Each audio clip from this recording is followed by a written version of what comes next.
ಬೆಂಗಳೂರಿನಲ್ಲಿ 18 ಮಹಡಿ ಕಟ್ಟಡ ನೆಲಸಮಕ್ಕೆ ಸಿದ್ಧತೆಯನ್ನು ಮಾಡಿಕೊಳ್ಳುತ್ತಿದ್ದಾರೆ. ಬೆಂಗಳೂರಿನ ಇತಿಹಾಸದಲ್ಲೇ ಅತ್ಯಂತ ದೊಡ್ಡ ಆಪರೇಷನ್ ಇದಾಗಿದೆ. 200 ಕೋಟಿ ವೆಚ್ಚದ ಖಾಸಗಿ ಕಟ್ಟಡ ನೆಲಸಮಕ್ಕೆ ಈಗಾಗಲೇ ಸಿದ್ಧತೆಯನ್ನ ಮಾಡಿಕೊಳ್ಳಲಾಗಿದೆ. ಉದ್ಘಾಟನೆಗೂ ಮುನ್ನವೇ ವಾಲಿದ ಕಟ್ಟಡ ಒಂದು ಬದಿ ಸಂಪೂರ್ಣವಾಗಿ ವಾಲಿ ಹೋಗ್ಬಿಟ್ಟಿದೆ ಕಟ್ಟಡ. ನೋಡಿ, ಬೆಂಗಳೂರಿನಲ್ಲಿ 18 ಮಹಡಿ ಕಟ್ಟಡ ನೆಲಸಮಕ್ಕೆ ಸಿದ್ಧತೆಯನ್ನ ನಡೆಸಿದ್ದಾರೆ. ಇದು ಇತಿಹಾಸದಲ್ಲೇ ಅತ್ಯಂತ ದೊಡ್ಡ ಆಪರೇಷನ್ ಇದು. ಬರೋಬ್ಬರಿ 200 ಕೋಟಿ ವೆಚ್ಚದ ಖಾಸಗಿ ಕಟ್ಟಡ, 200 ಕೋಟಿ ವೆಚ್ಚದಿಂದ ನಿರ್ಮಾಣ ಆಗಿರುವಂತಹ ಖಾಸಗಿ ಕಟ್ಟಡ ಇದು. ಈಗ ನೆಲಸಮ ಮಾಡಬೇಕು ಬಹುತೇಕವಾಗಿ ಅಂತೇಳಿ ಸಿದ್ಧತೆಯನ್ನ ನಡೆಸಿದ್ದಾರೆ. ಉದ್ಘಾಟನೆಗೂ ಮುನ್ನವೇ ಕಟ್ಟಡದ ಒಂದು ಬದಿ ಸಂಪೂರ್ಣವಾಗಿ ವಾಲ್ ಹೋಗ್ಬಿಟ್ಟಿದೆ. ಮುಂದಿನ ದಿನಗಳಲ್ಲಿ ಕಟ್ಟಡ ಬೀಳುವಂತಹ ಆತಂಕ ಎದುರಾಗಿರುವಂಥದ್ದು. ಹಾಗಾಗಿ ಕಟ್ಟಡ ವಾಲಿರೋದು ತಾಂತ್ರಿಕ ಪರಿಶೀಲನೆಯಲ್ಲಿ ಅನ್ನುವಂತಹ ಮಾಹಿತಿ ಇದೆ. ದೃಢಕೂಡ್ಲು ಪ್ರದೇಶದ ಬಹುಮಹಡಿ ಕಟ್ಟಡದಲ್ಲಿ ಡ್ಯಾಮೇಜ್ ಆಗಿದೆ. ಇದನ್ನ ತಪ್ಪಿಸೋದಕ್ಕಂತ ಹೇಳಿ ಈಗ ಡೆಮಾಲಿಷನ್ಗೆ ಜಿಬಿಎ ಅಧಿಕಾರಿಗಳು ಸೂಚನೆ ಕೊಟ್ಟಿದ್ದಾರೆ. ಕಟ್ಟಡ ನೆಲಸಮ ಬಗ್ಗೆ ಸಭೆ ನಡೆಸಿದಂತಹ ಜಿಬಿಎ ಕಟ್ಟಡದ ಮಾಲೀಕರು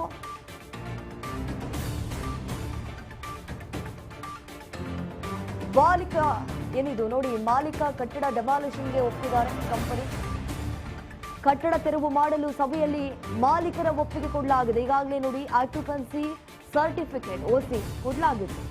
ಮಣ್ಣಿನ ಸ್ಥಿರತೆ ಪರೀಕ್ಷೆ ಸಮರ್ಪಕವಾಗಿ ನಡೆದಿಲ್ಲ ಅನ್ನುವಂತಹ ಆರೋಪ ಕೇಳಿಬಂದಿದೆ.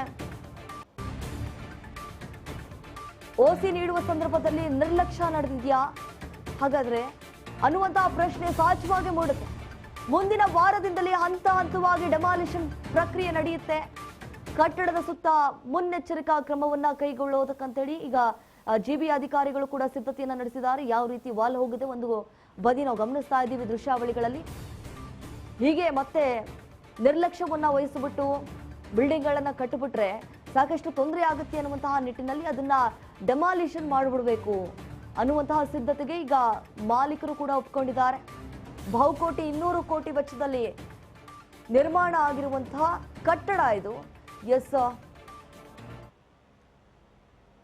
ಇದೇ ವಿಚಾರದ ಕುರಿತಂತೆ ನಮ್ಮ ಪ್ರತಿನಿಧಿ ರವಿಚಂದ್ರ ಚೌಡಕೆರೆ ಒಂದು ಪ್ರತ್ಯಕ್ಷ ವರದಿಯನ್ನು ಕೊಟ್ಟಿದ್ದಾರೆ. ಬನ್ನಿ ನೋಡ್ಕೊಂಡ್ ಬರೋಣ.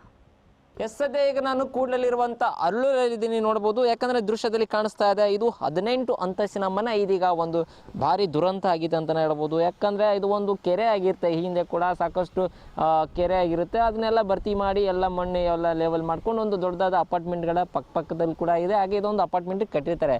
ಆದರೆ ಇದೀಗ ಈ ಅಪಾರ್ಟ್ಮೆಂಟಲ್ಲಿ ಒಂದು ಖಾಸಗಿ ಒಂದು ಕಂಪ್ನಿ ಕಡೆ ಕೇಳ್ತಾರೆ, ಇಲ್ಲಿ ಬಿಲ್ಡಿಂಗ್ ಕಟ್ಬೋದಾ ಅಂತ ಕೇಳಿ ಪರಿಶೀಲನೆ ಮಾಡಿದಾಗ ಅವರು ಕಟ್ಬೋದು ಅಂತ ಹೇಳ್ತಾರೆ. ಆದರೆ ಈಗ ಕಟ್ಟಿರ್ತಾರೆ. ಇದೀಗ ನೋಡ್ಬೋದು ದೃಶ್ಯದಲ್ಲಿ 18 ಅಂತಸ್ತಿನ ಮನೆ ಕಟ್ಟಿರ್ತಾರೆ. ಆದರೆ ಈಗ ಒಂದು ಕಡೆ ವಾಲಿದೆ ಅಂತಲೇ ಹೇಳ್ಬೋದು. ಯಾಕಂದರೆ ಎಲ್ಲ ರೀತಿ ಭರ್ತಿ ಮಾಡಿದಾಗ ಮನೆ ಕೂಡ ಈಗ ಪ್ಲಾಟ್ ಎಲ್ಲ ಸೇಲ್ ಆಗಿರುತ್ತೆ. ಒಂದು ಹತ್ತತ್ರ ಅಂದರೆ ಒಂದು 49 ಜನ ಮನೆಗೆ ಕೂಡ ಖರೀದಿಸ್ತಾರೆ. ಸಾಲ ಸೂಲ ಮಾಡಿ ಇಂಥ ಪ್ಲಾಟ್ ತೊಗೊಂಡ್ರಾಯ್ತು ಅಂತ ತೊಗೊಂಡಿರ್ತಾರೆ. ಆದರೆ ಇದೀಗ ಅವ್ರಿಗೆ ನಿರಾಸೆ ಆಗಿದೆ ಅಂತ ಹೇಳ್ಬೋದು. ಯಾಕಂದರೆ ಒಂದು ಕಡೆ ಪ್ಲಾಟ್ ಈಗ ವಾಲಿದೆ ಅಂತಲೇ ಹೇಳ್ಬೋದು. ಹಾಗಾಗಿ ದೃಶ್ಯದಲ್ಲಿ ನೋಡ್ಬೋದು ಯಾವ ರೀತಿ ಬೃಹತ್ತಾದ ಕಟ್ಟಡ ವಾಲಿದಾದರೆ ಯಾವ ರೀತಿ ಇಂಜಿನಿಯರು ಏನು ಬುದ್ಧಿ ಇಲ್ಲದ ಕಟ್ಟಿದ ಅಂತಲೇ ಹೇಳ್ಬೋದು. ಯಾಕಂದರೆ ಈ ರೀತಿ ಆಗೋದು ಎಂದು ದೊಡ್ಡ ಇದು ಅಂತಲೇ ಹೇಳ್ಬೋದು, ದುರಂತ. ಯಾಕಂದರೆ ಇಂಥ 18 ಅಂತಸ್ತಿನ ಮನೆ ಈ ಥರ ವಾಳುತ್ತೆ ಅಂದರೆ ಮೂಲತಃ ಇಲ್ಲಿ ಮಣ್ಣಿನ ಪರಿಶೀಲನೆ ಮಾಡಲಿಲ್ವಾ, ಇಲ್ಲಿ ಬಿಲ್ಡಿಂಗ್ ಕಟ್ಟಬೇಕು ಅನ್ನೋದು ಅಷ್ಟು ಯೋಗ್ಯತೆ ಇದೆ ಅಲ್ವಾ ಈ ಜಾಗ ಅಂತ ತಿಳ್ಕೊಳ್ಳಿಲ್ವಾ ಅಂತ ಇಂಜಿನಿಯರು. ಇದೀಗ ಏನು ಇನ್ನು ಇದೇ ಕಳೆದ 3 ತಿಂಗಳಲ್ಲಿ ಜಿಬಿಎ ಕೂಡ ಇವರಿಗೆ ವಾಸ್ತುತ್ವಕ್ಕೆ ಪ್ರಮಾಣ ಪತ್ರವನ್ನು ಕೊಟ್ಟಿದ್ರು, ಇಲ್ಲಿ ವಾಸಿಸ್ಬೋದು ಅಂತ. ಆದರೆ ಇದೀಗ ಜಿಬಿಎಗೂ ಕೂಡ ಇವರು ಮನವಿ ಮಾಡಿದ್ದಾರೆ, ನಾವು ಬಿಲ್ಡಿಂಗ್ ಅನ್ನು ಧ್ವಂಸ ಮಾಡಬೇಕು, ಯಾಕಂದರೆ ಅದು ವಾಲಿದೆ, ನಮಗೆ ಕೆಲವು ಟೈಮ್ಸ್ ಬೇಕಂತೆ ಇನ್ನು ಬಿಲ್ಡಿಂಗ್ ಕೇಳಿದ್ದಾರೆ ಅಂತಲೇ ಹೇಳ್ಬೋದು. ಯಾಕಂದರೆ ಇದು ಮಾಡಲಿಲ್ಲ ಅಂದರೆ ತುಂಬ ದುರಂತನೇ ಉಂಟಾಗುತ್ತೆ. ಮುಂದೆ ಯಾವ ಟೈಮದಲ್ಲಿ ಕುಸಿಬೋದು. ಹಾಗಾಗಿ ಈ ಬಿಲ್ಡಿಂಗನ್ನು ಧ್ವಂಸನೆ ಮಾಡಬೇಕು, ಇಲ್ಲಾಂದರೆ ಮತ್ತೆ ರೀಕನ್ಸ್ಟ್ರಕ್ಷನ್ ಆಗಬೇಕು ಹೊರತು ಇದನ್ನು ಏನು ಉಪಯೋಗಿಸೋಕ್ಕಾಗಲ್ಲ. ಹಾಗಾಗಿ ಸಾಕಷ್ಟು ಜನರಿಗೆ ತೊಂದರೆ ಆಗುತ್ತೆ ಏನಾದರೂ ಇದು ಉಪಯೋಗಿಸಿದ್ರೆ. ಹಾಗಾಗಿ ಈಗ ಇಲ್ಲ, ಇದನ್ನು ಧ್ವಂಸ ಮಾಡಬೇಕು. ಇದಕ್ಕೆ ನೋಡಿ ಯಾವ ರೀತಿ ಕಟ್ಟಿದ್ರು 18 ಅಂತಸ್ತಿನ ಮನೆ. ಇದರಿಂದ ಸುಮಾರು ಸಮಸ್ಯೆನೇ ಆಗ್ತಿದೆ ಅಂತಲೇ ಹೇಳ್ಬೋದು. ಯಾಕಂದರೆ ಈಗ ನಿರಾಕ್ಷೆ ಇನ್ನೇನು ಸ್ವಲ್ಪ ದಿನಲ್ಲಿ ನಮ್ಮ ಮನೆಗೆ ಹೋಗ್ತೀವಿ ಅಂತ ಅಂದ್ಕೊಂಡಿರ್ತಾರೆ, ಏನೋ ನಿವಾಸ ಏನು ಮನೆಗೆ ಖರೀದಿ ಮಾಡಿದಂಥ ಪ್ಲಾಟ್ ಖರೀದಿ ಮಾಡಿದಂಥವ್ರು.